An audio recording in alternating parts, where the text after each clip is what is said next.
Ladies and gentlemen, my name is Olen. Today we're gonna edit this cafe photo from this into this. Say what?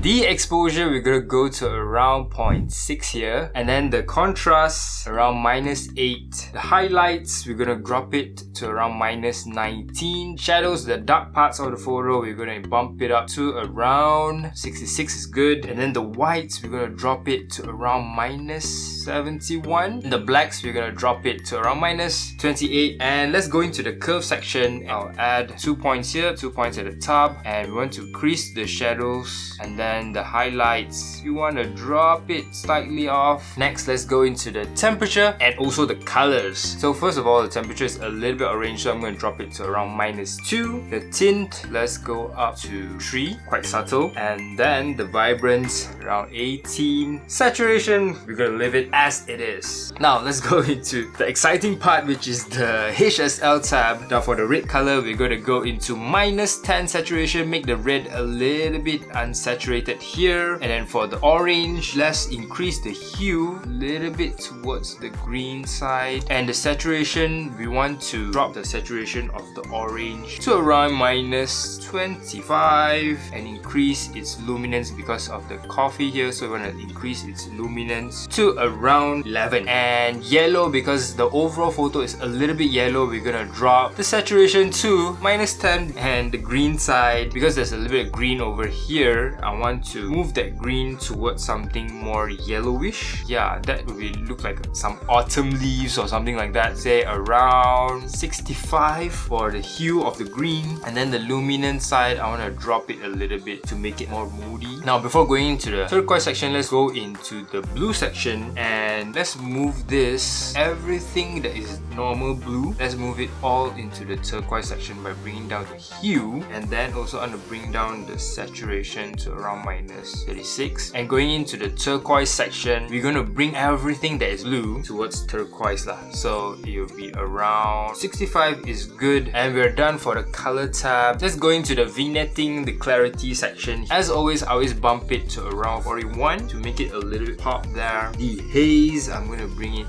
to 18, 19. The vignetting, let's make it very moody and bring it down to -27. So we're getting there, guys. The midpoint 50, feathers also 50, maintain it as it is. And going into the sharpness section, we're going to bump it up to around 29. The radius of the sharpening 32. The detailing, I want it to be very detailed. We're almost done here, so if I want to add in something, it will be into the color profiles. Look for something called Modern 04. What you want to do is bring this to around 49. Yep, that would be it. Okay, so one thing that you can see in overall, this whole photo looks pretty good, but the star of this photo, which is this cup of coffee, is not really in your face, so I wanted to make it like boom in your face. So let's go into the selection tool here, add a radial mask here, and let's draw a circle, oval shape for this coffee here, and you sort of want to bring it just right on the border of the coffee there. Yep, and then I'm going to bring up the exposure of this coffee just a little bit until like really pops, like there's sunlight coming through the coffee, right? Around 0.19. Yep, I'm really happy with that. So from there you can see there's like sunlight coming through the coffee, and the camera, the spectacles, there's a little bit of coffee beans at the bottom act as to support the whole coffee in this shot. And also there's a little bit of element of the spoon dripping a little bit of coffee. This like something in motion, so that it really looks like in the moment, captured in the moment kind of photo. So that is the before. Looks good as a photo but doesn't really pop, but then when after we edit, the whole photo really just pop in your face, and you can see that the star of the photo is the coffee. And if you want to save it for future use, you can just go into the presets tab here, and then just click create preset, and you can save your preset into your Lightroom itself.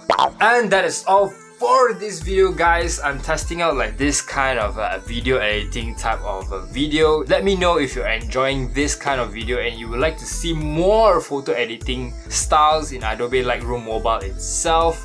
Do let me know in the comments by just telling me more please, and I will try to accommodate you guys and give you more photo edits. On my phone itself, there's like 1000 plus photos I've edited before, so there's like a lot of styles that I can teach you guys how to edit. So yeah, hit like if you think this video is awesome, subscribe if you haven't already, and until then guys, I will see you in the next video. Bye.